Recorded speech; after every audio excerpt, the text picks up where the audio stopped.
Amerika duhet të kthejë deri në $175 miliard për shkak të tarifave të Trumpit dhe ky kthim ka filluar praktikisht sot. Gjykata Supreme e Amerikës ka vendosur në shkurt që tarifat e Trumpit janë të palehtëshme dhe se Amerika duhet të kthejë tani një pjesë të madhe të këtyre tarifave.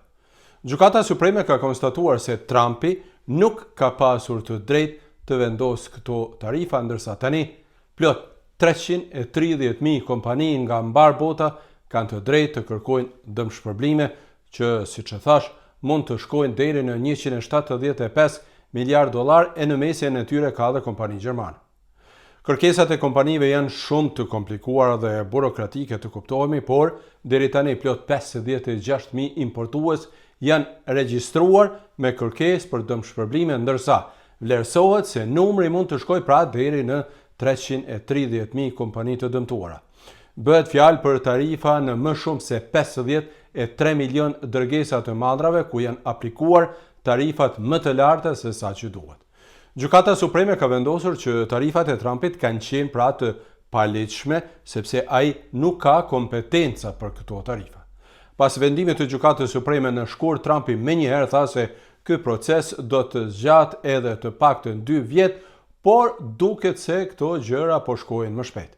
Gjyqtarët kanë urdhëruar qeverinë që të fillojë menjëherë, pra që nga sot, procesin e rimbursimit të dëmeve të shkaktuara nga tarifat. Autoritetet amerikane tani po përpunojnë metodat se si të kompensohen kompanitë e dëmtuara, por fakti është politika e Trumpit me tarifat e tij është shpallur jo e lishme dhe Amerika tani do të detyrohet sipas të gjitha gjasave të kompensoj dëme shumë të mëdha të kompanive që kanë importuar mallra me tarifa më të larta e është e mundur që kompanitë të kërkojnë pra jo vetëm dëmet, por edhe normat e interesit për shkak të dëmeve, që do thotë se ato tani do të mund të kushtojnë edhe më shumë se sa që kanë qenë çmimet fillestare.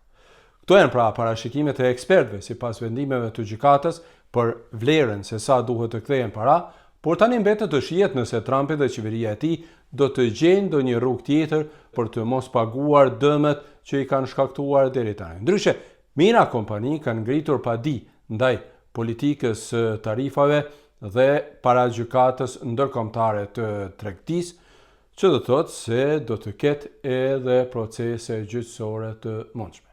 Por as Trumpi pra nuk po rri duar kryq, sepse ai menjëherë pas vendimit të Gjykatës Supreme në shkurt, siç e thash, është marrë ky vendim, ka futur tarifa të tjera prej 10%, këtë herë duke përmendur një bazë tjetër ligjore. Por për kompanitë kjo do të thotë pasiguri e re, e kjo mund të dëmtojë edhe ekonominë botërore dhe ekonominë amerikane natyrisht, sepse nuk është e sigurt se çfarë mund të ndërmarrë presidenti Trump me politikat e tij të tarifave.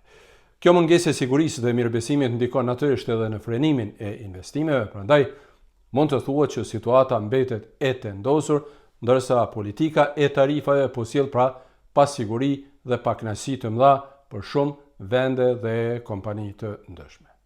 Ndërsa në javët në vijim, ne me siguri që do të përcjellim se si do të realizohet ky kthim dhe rimbursim i dëmeve nga tarifat. Ndërsa unë ju falenderoj shumë dhe mos harroni të abonoheni në kanalet e mia. Miropafshim.